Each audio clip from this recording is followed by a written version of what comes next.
Tahar Sisrer, bonjour. Bonjour Wanis, merci. Très content de t'avoir devant ma caméra. Ça a été difficile de t'avoir. Tu es très occupé. Chaque dimanche sur le terrain, toujours en train de militer. Ça fait 5 ans. C'est terrible. Et à la fois, c'est extraordinaire. Alors, moi, j'ai beaucoup de questions à te poser. Hein. J'ai énormément de questions. Comment on arrive à tenir 5 ans Que fais-tu depuis 5 ans Finalement, depuis 2019, la place de la République, elle est pratiquement à toi. Tu t'es battu avec tout le monde, avec la préfecture pour maintenir ta place. Alors, battu, hein, je veux dire, tu as défendu corps, bec et ongle ton territoire. Je veux dire, jusqu'à aller en justice. Simon, comment on en arrive là? C'est-à-dire qu'il faut avoir la foi, il faut vraiment être quelqu'un qui veut défendre son pays, ses valeurs au plus profond de soi, non? En fait, c'est ça la différence entre une personne en fait, qui vient sans conviction et sans cette fibre en fait, militante, et une personne qui a un parcours militant. Parce que nous, on a un parcours militant. Et ce parcours militant nous a appris une chose qui est très très importante, que la lutte, c'est pas une question en fait de quelques jours, c'est pas une question en fait d'un week-end, c'est pas une question en fait de quelques mois. Le pouvoir a réussi à construire un régime totalitaire pendant presque un demi-siècle, donc pour réussir justement à démanteler ce régime, il faut suffisamment de temps. Et en tant que militant révolutionnaire, j'ai compris une deuxième chose, qu'une révolution c'est un processus lent. Ce n'est pas... Donc c'est un processus lent. Du coup, processus lent, moi j'ai toujours donné un exemple qui est très très important, hein, un exemple qui me parle. Hein. En 1848, Marx et ses amis ont écrit le manifeste du Parti communiste. Tout à fait. Donc lui, en fait, n'a pas pu assister en fait, à la victoire de sa vision, à la victoire en fait, de ses idées. Hein. Et pourtant, il est l'élément le plus important dans cette vision en fait, de gauche communiste. Tout à fait. Mais parce qu'il a une force de conviction, parce qu'il croit à ses idées, donc le fait de les mettre sur un papier et permettre à la génération qui va y arriver, juste pour raconter une anecdote, Marx, quand on l'avait enterré, à Londres d'ailleurs, quand on l'avait enterré, il y avait en fait 11 personnes qui ont assisté à son enterrement. Juste pour donner en fait une preuve vivante que la lutte révolutionnaire ne peut pas se limiter à une personne. Mais elle est liée à la vision, elle est liée à l'idée, elle est liée en fait à un certain nombre de convictions. Et voir en fait l'enterrement de Marx avec 11 personnes, y compris en fait quand je parle en fait de 11 personnes, c'est-à-dire une certaine partie en fait c'est sa famille, oui. Et la famille de son ami Engels. Donc ça montre que lui il n'a pas lutté pour en fait gagner tout de suite, mais il a lutté pour donner une force à ses idées, et ils vont gagner après. D'ailleurs, au XXe siècle, il a bouleversé le monde. Et c'est ça la force de conviction. C'est ça la force de... Donc, il a écrit quelque chose en 1848, et il est mort quelques années après, en 1883, mais il n'a pas vu la révolution arriver, il n'a pas vu les régimes totalitaires et les régimes... féodaux. Il y avait des régimes féodaux à l'époque, hein. Oui. Notamment en Afrique, en Éthiopie, en fait, il y avait un régime féodal.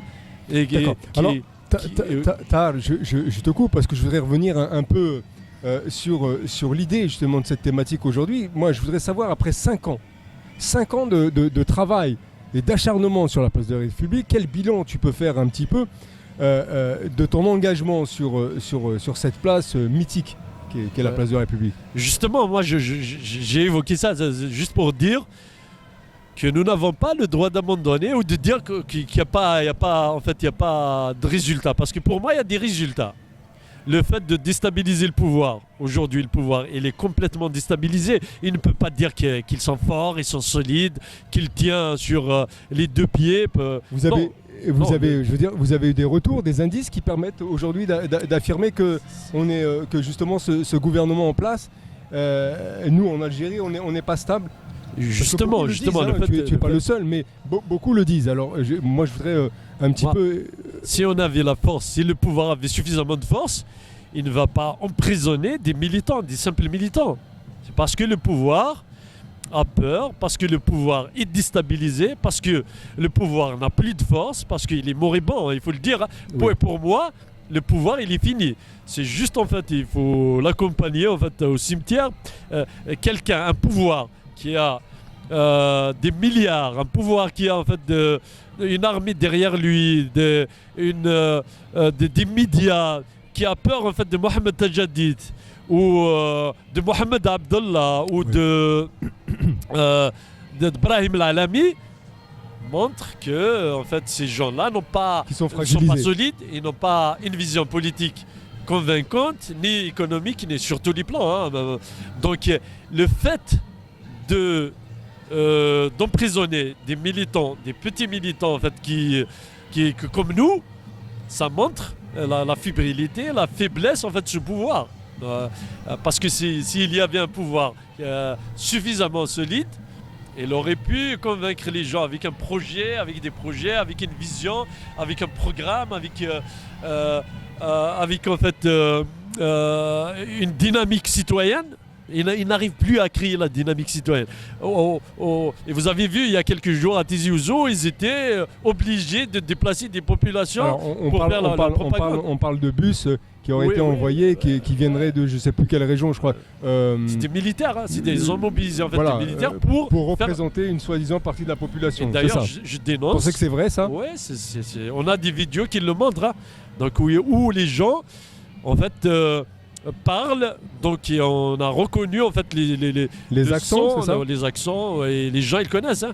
Donc et à Tizi Ouzou, certes il y a un certain nombre de personnes qui ont des privilèges, donc ils ont des privilèges à défendre. Et d'ailleurs je dénonce l'instrumentalisation des enfants, parce que nous n'avons pas le droit d'utiliser en fait des enfants de 5 ans, 6 ans pour faire de la propagande. Déjà leurs parents en fait. Je ne sais pas ce qu'ils savent, ce qu'ils font, mais c'est vrai que l'opportunisme ferme les yeux d'un certain nombre de personnes. Mais moi, personnellement, je suis un militant et je ne peux pas laisser ces parents irresponsables utiliser en fait des enfants de 5 ans ou 6 ans pour une propagande d'un régime totalitaire. Ce n'est pas normal et ces enfants ont le droit d'être protégés. Donc aujourd'hui, le pouvoir il est tellement faible, il ne peut pas manipuler en fait des adultes, il utilise même des enfants. Donc, et ça montre encore une fois la faiblesse, c'est ça en fait, du pouvoir. Ouais. D'accord. Alors, Tahar, qu'est-ce que vous espérez par rapport aux actions et aux revendications que vous menez, vous et tant d'autres, hein, qui sont sur la place de la République? Qu'est-ce que vous espérez par rapport à ces actions? Qu'est-ce que vous espérez voir émerger au niveau de la politique intérieure? Ces revendications. En fait, aujourd'hui, il y a une chose qui est très très importante qu'il faut retenir. Hein, c'est que le Hirak a fait, en fait, c'est un processus logique. Hein. Au début, les selfie boys et tout, ils étaient en fait au milieu des marches pour justement récupérer le mouvement. Mais parce que la lutte révolutionnaire a un temps, et parce que la lutte révolutionnaire, c'est elle qui commande en fait le timing, aujourd'hui, on a pu voir devant nos yeux tous les gens qui sont fragiles, tous les gens qui sont un pied dedans, un pied dehors, un pied à l'intérieur du régime et un pied en fait dans le Hirak. Donc aujourd'hui, les personnes qui restent en fait dans la lutte, c'est des militants, c'est des vrais militants, c'est c'est ça la force du Hirak. Et c'est ça, parce que Oui, quand le Hirak arrive à filtrer, à éloigner en fait tout ce qui n'est pas bon pour l'Algérie de demain.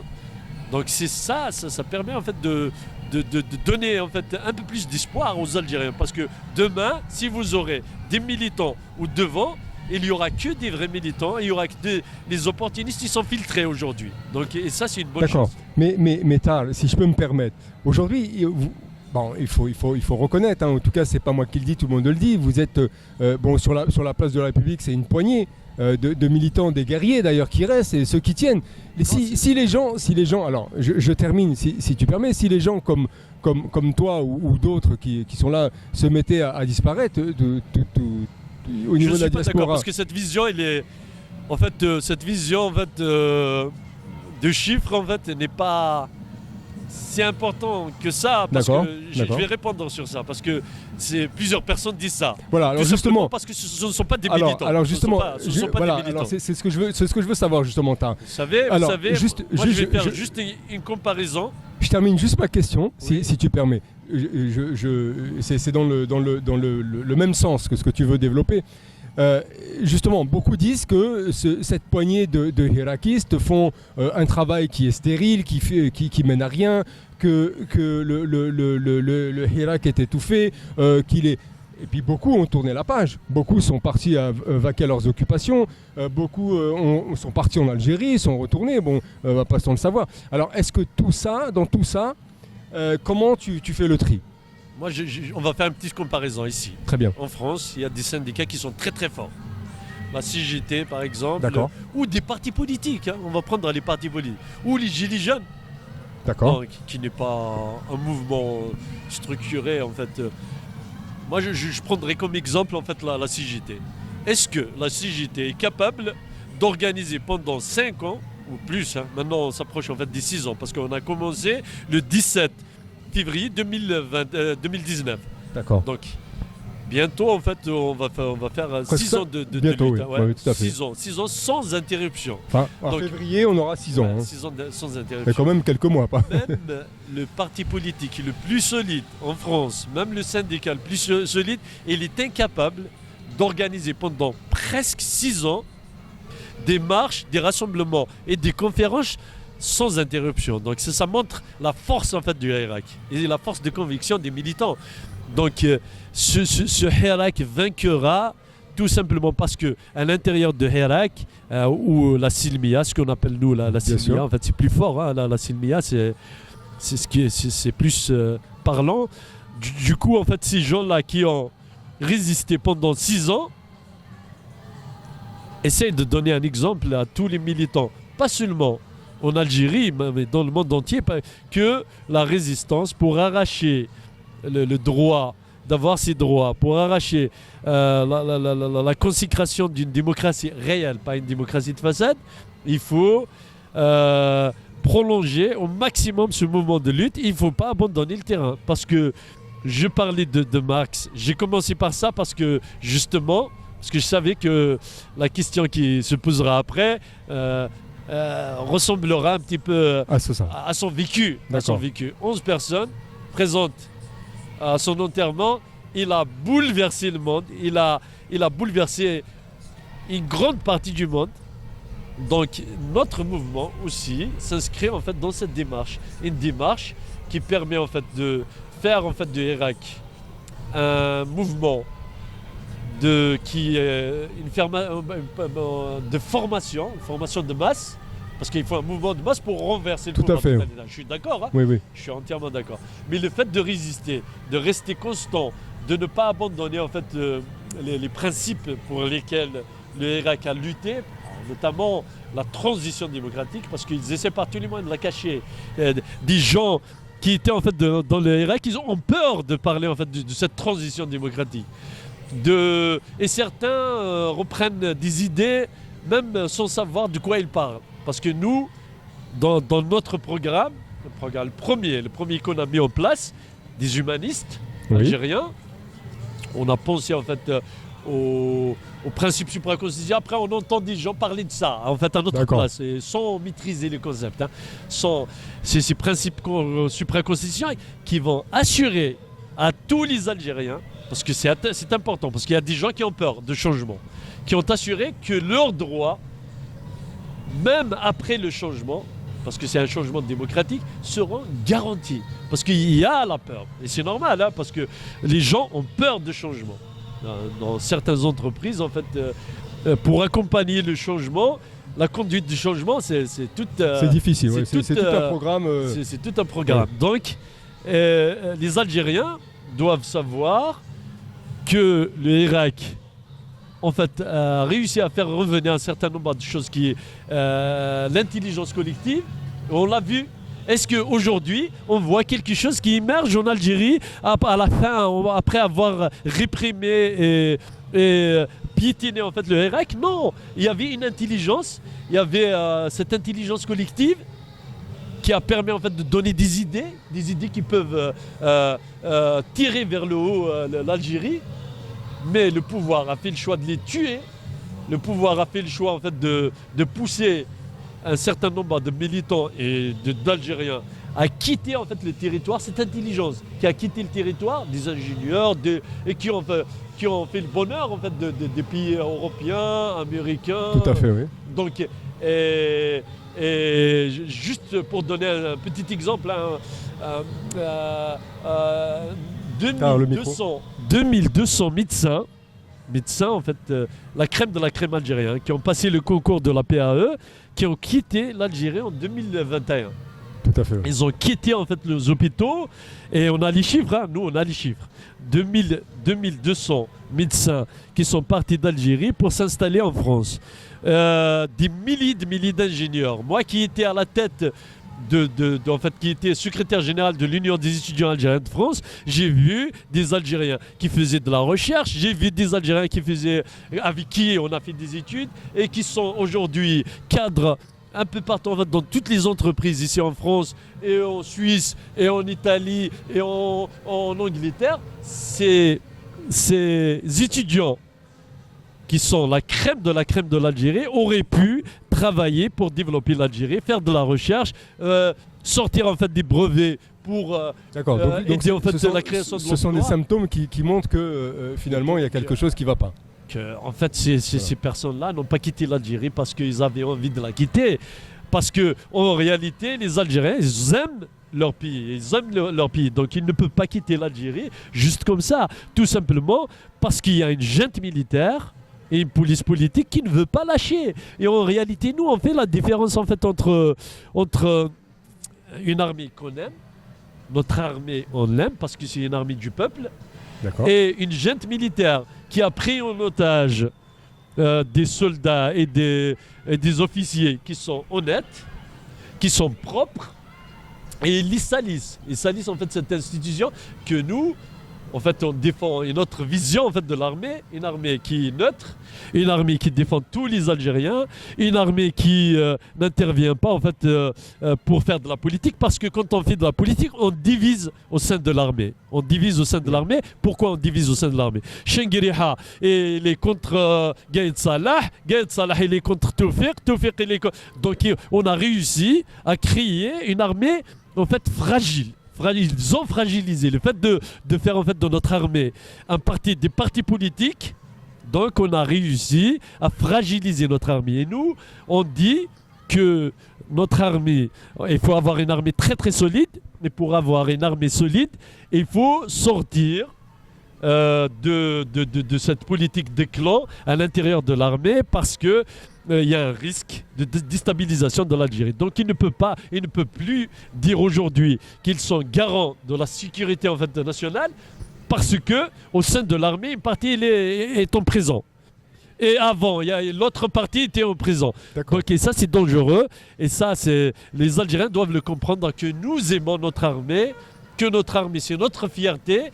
Par contre, une armée qui est différente de l'armée que nous propose aujourd'hui le Chengueriha, qui a presque 90 ans, et l'autre qui a 92 ans, il s'appelle comment déjà celui qui est responsable de l'armée républicaine, qui protège le président, en fait, Ben Ali. Donc Ben Ali a plus de 90 ans. Vous imaginez, est-ce qu'il est capable, ce personnage est capable en fait de protéger quelque chose? Non, il ne peut pas protéger. Quelqu'un qui a 80 ans, 90 ans, doit y aller en retraite, se reposer, profiter en fait de ses enfants, de ses petits-enfants. Et je pense que dans toutes les armées du monde, à partir de 60 ans, il faut partir en retraite tout simplement parce que tu n'as ni les facultés, ni l'intelligence suffisante pour protéger, pour renforcer, pour aider en fait l'armée à lui donner en fait des idées peut-être révolutionnaires. Donc notre armée a besoin en fait de jeunes. Les jeunes, ils sont mieux formés que l'ancienne génération. Elle a besoin en fait des gens qui maîtrisent en fait les concepts d'aujourd'hui, hein, l'intelligence artificielle, l'informatique. Besoin de personnes qui soient compétentes et qui maîtrisent les nouvelles technologies. Ouais, vous savez, quand Tebboune parle en fait des drones, il dit qu'on utilise les drones pour compter le nombre de motons. Je suis désolé, mais il y a un souci, il y a un problème. D'accord. Il y a un problème. Et Chenguerihan ne maîtrise rien. Hein. Il ne peut pas, il est incapable de parler en fait des concepts de base de l'informatique. Hein, et c'est la base aujourd'hui. Hein. L'intelligence artificielle, quand on parle de l'intelligence artificielle, c'est l'informatique. Ou je ne parlerai pas en fait de l'informatique quantique, hein, parce que c'est l'avenir de l'informatique. Alors justement, pour en revenir nous à ce que vous menez, hein, le combat que vous menez depuis longtemps. Alors là, on arrive dans une phase un petit peu de décontraction, de vacances. Tout le monde part en vacances, tout le monde. Alors, est-ce qu'à la rentrée, vous envisagez justement de nouvelles actions et pour mobiliser d'autres personnes, pour qu'ils participent au même titre de ce que vous faites aujourd'hui, ou pour régénérer un petit peu cette flamme? Est-ce que vous envisagez d'autres actions et une autre façon de procéder pour développer ce que vous faites déjà? Je pense que le pouvoir ne veut pas lâcher d'abord, et il montre que, en fait, dans une fuite en avant flagrante, en fait, qu'on ne peut pas cacher. Hein, donc, il essaie par tous les moyens de gagner du temps. Il sait dans le fond qu'il est rejeté. Et Tebboune ne peut pas. On ne peut pas présenter quelqu'un comme Tebboune. Il faut être sérieux. Quelqu'un qui va dire on a réussi à dessaler 1,3 milliard de litres d'eau en fait par jour. Il faut être sérieux. C'est quelqu'un qui ne maîtrise même pas les concepts de base. Donc on ne peut pas le laisser diriger un État comme l'Algérie. L'Algérie mérite mieux. C'est le moteur de l'Afrique. Il ne peut pas être géré par Tebboune. Tebboune qui disait en fait que l'Algérie en fait il est développé mieux que l'Amérique. Mais il faut être sérieux, on ne peut pas laisser des gens comme ça. Il faut sortir de 3 choses: le bluff, la propagande et le mensonge. Parce que Tebboune passe son temps à mentir. Il ne peut pas enchaîner 2 phrases où il n'y a pas en fait des choses qui sont pas vraies. Alors vous auriez mis qui à la place de Tebboune aujourd'hui, tel quel? Moi je n'ai pas le droit en fait de dire je ne veux pas remplacer en fait les généraux. Hein. On lutte justement pour donner la possibilité au peuple de choisir ses propres représentants. En fait, la consécration d'une démocratie effective, parce que la démocratie en fait de façade, c'est ça. C'est-à-dire, consiste à donner la possibilité à une poignée de personnes pour imposer, quelle que soit la personne, quelle que soit même la plus brillante en fait de la terre, à tous les Algériens. Les Algériens doivent avoir le droit de choisir leurs représentants. Et c'est ça la lutte. Notre lutte, c'est pour permettre aux Algériens de choisir leurs représentants. Mais nous ne pouvons pas le faire dans les conditions actuelles. Pourquoi? Parce que tous les présidents, les chefs d'État, sont désignés par la junte militaire et la police politique. Et la police politique ne laissera jamais les Algériens choisir leurs représentants. Oui, mais juste une question.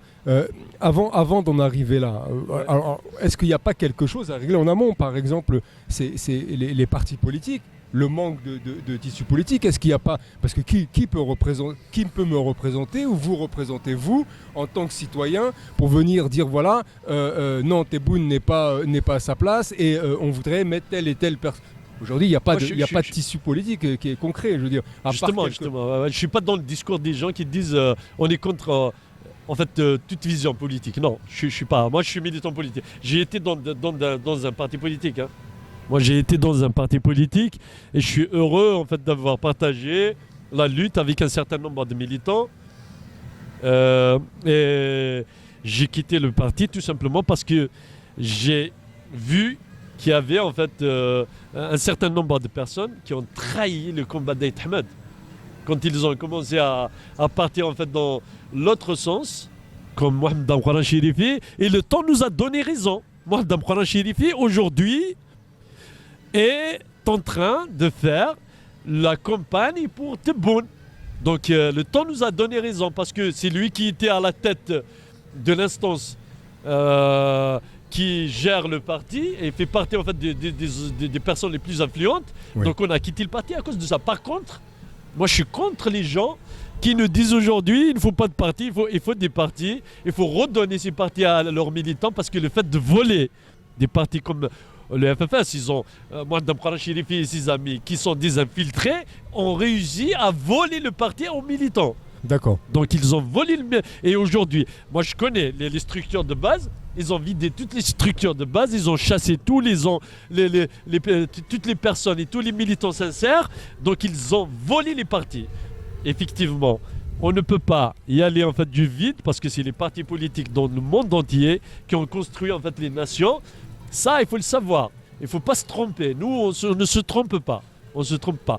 Mais il faut, en parallèle, laisser les partis travailler tranquillement. Le DRS doit arrêter de les infiltrations, de détruire les partis, de contrôler le contrôle de toutes les structures, des associations, des organisations humanitaires. Ils ont détruit tout. Hein.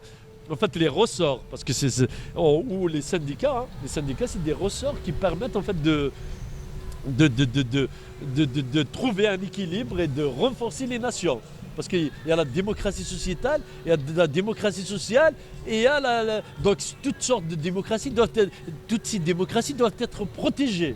Parce que c'est ça la force d'une nation. Et la démocratie sociale a quelque chose à proposer, la démocratie sociétale a quelque chose à proposer, justement pour renforcer les bases de notre démocratie. Comme ça se passe un peu partout dans le monde. On ne peut pas réinventer les choses. Hein, bien sûr, parce que les gens qui nous disent on va vivre en fait dans l'anarchie totale, non, on ne peut pas. Il faut des partis politiques autonomes qui ne sont pas liés à la junte militaire ou des partis politiques qui sont des dérivés en fait du FLN et RND et compagnie parce qu'ils ont réussi à faire ça. Hein. Oui. RND, FLN, MPA et tous ces gens en fait qui travaillent pour le régime et qui ont un nom qui est différent. Donc ça, il faut mettre fin parce que si on ne met pas fin à ça, on affaiblit.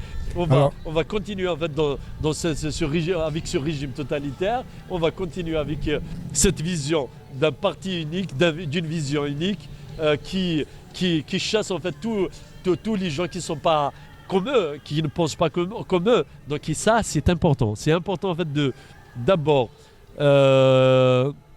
penser à une Algérie plurielle, accepter l'autre, avoir une vision en fait et sortir en fait de ces gens-là en fait qui ont la haine et qui ont en fait c'est les fascistes. Alors, qui rejettent en fait les autres, L'Algérie, qu'on soit algérien en fait de Constantine, de Annaba, d'Oran, on doit rester. Alors justement, c'est là-dessus que je veux. Alors l'interview touche à sa fin. Moi, je voudrais juste que vous me disiez justement quel message vous pouvez adresser aujourd'hui là au micro. Et qu'est-ce que vous aimeriez transmettre aux Algériens et aux Algériennes, alors au niveau de la diaspora, mais aussi bien aux Algériens de l'intérieur. Moi, je veux te dire une chose. Le Irak a réussi à faire une chose très très importante pour protéger l'Algérie. Après 60 ans de propagande du régime totalitaire pour diviser les Algériens entre eux, Un, il est Doron, un Krbaili, un Cheoui, donc il nous a divisés. Et on se regardait en fait comme des ennemis. Des ennemis, c'est-à-dire, attention, hein, l'Oranais est contre le Kabyle, et le Kabyle contre le Chaoui et tout. Le régime a utilisé ça pour se maintenir. Hein, parce que pour se maintenir, il faut diviser. Comme ça, et c'est plus facile pour lui de gérer la situation quand les Algériens sont divisés que de les gérer. En fait, d'ailleurs, là, il est en difficulté, tout simplement parce que l'Irak a créé des ponts. Il a créé en fait des ponts entre toutes les régions d'Algérie entre les différentes et cultures. de la fraternité entre les Algériens. Et ça, c'est quelque chose de très très solide. Hein. C'est un ciment solide qui est créé en fait entre les Algériens. Pour moi, ni la langue, ni la culture, ni ne peut prendre le pas en fait sur une chose un peu plus importante, l'humanisme.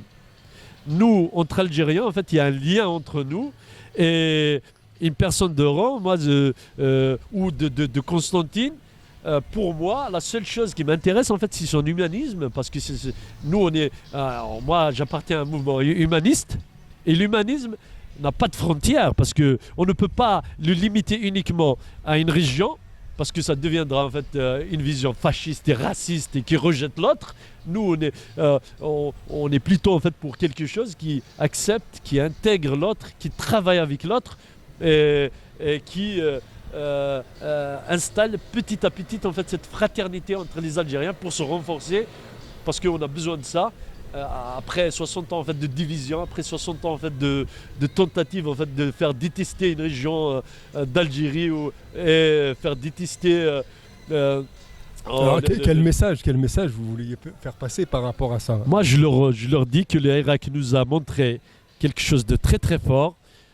Nous a montré qu'on doit être solidaires entre nous et il n'y a pas de différence entre les Algériens. La seule différence, c'est le citoyen qu'on est. Si on est utile au pays, si on a une vision pour rassembler, si on est en fait pour l'intérêt général, c'est ça ce qui différencie en fait une personne, un Algérien de quel que soit l'endroit en fait en Algérie avec un autre. Ils n'ont pas la langue, ils n'ont pas la culture, ils n'ont pas le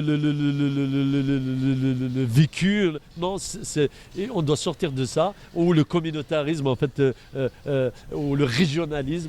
Donc on doit sortir de ça. On a besoin en fait d'être unis entre nous.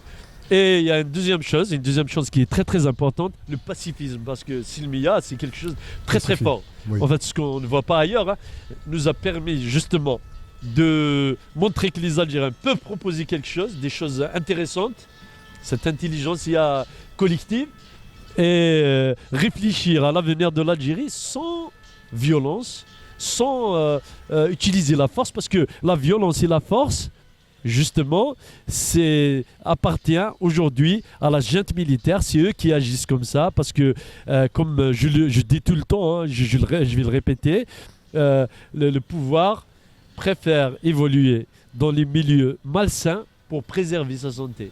Donc ce que vous demandez aujourd'hui à la diaspora et aux gens de l'intérieur, c'est de réfléchir dans la quiétude et la sérénité la plus complète, c'est ça? Vous leur demandez de réfléchir? Oui, il faut un projet. Après, il faut un projet, parce qu'on ne peut pas rester comme ça. Hein. Il faut une vision. Mais cette vision, pas une vision imposée, parce qu'il y a certains, ils m'appellent, ah oui, j'ai un projet. Mais non, ça ne marche pas comme ça, en fait. Nous, tout le monde avait un projet. Hein. Pendant le Irak, il y avait des centaines de projets qui sortaient, en fait. Par contre, aujourd'hui, on doit se mettre autour de la table, justement, pour réfléchir à un projet que nous on appelle en fait projet Algérie. D'accord. Une vision claire sur l'avenir de l'Algérie. Chacun doit faire l'effort, hein, parce que les Algériens, on ne peut pas leur imposer une seule vision. Hein. Alors ça fera l'objet d'un autre interview, parce que c'est un grand débat. Je sais que toi tu es dans la réflexion aujourd'hui, en tout cas ton groupe est dans la réflexion. Ouais.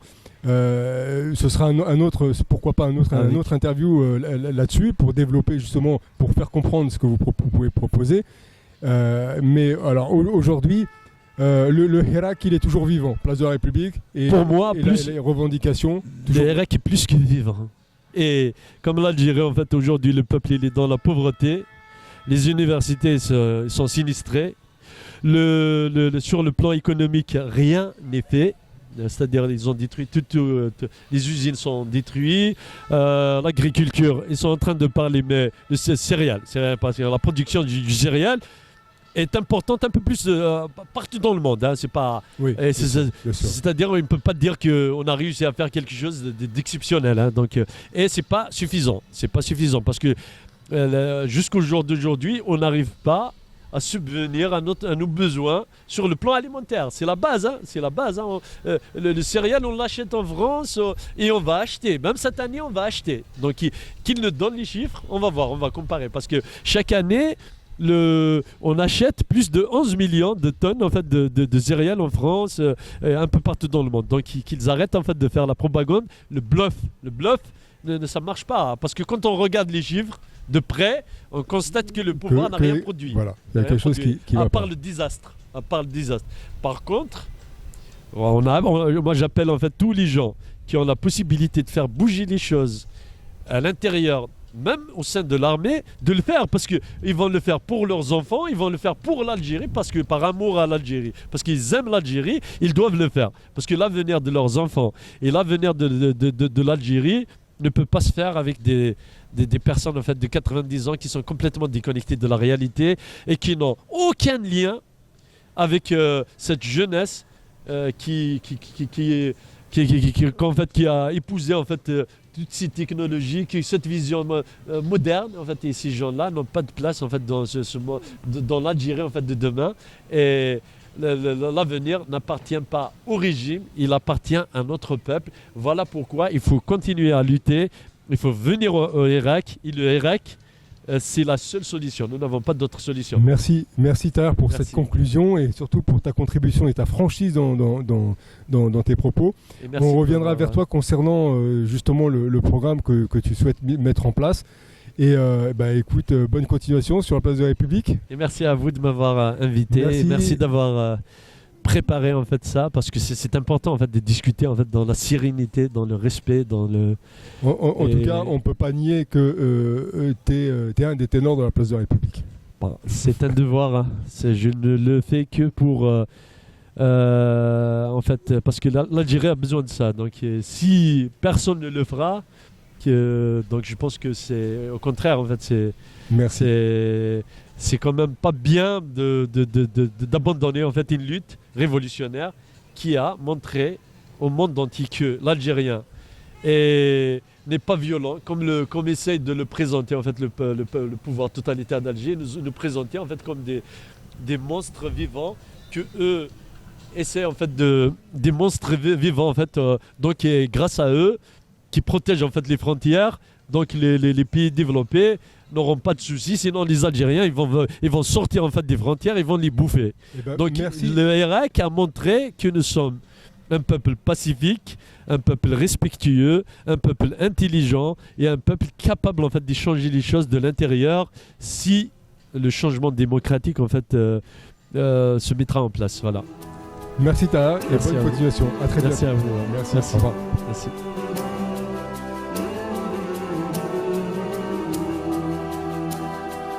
من جبالنا طلع صوت الأحرار ينادينا للاستقلال من جبالنا طلع صوت الأحرار ينادينا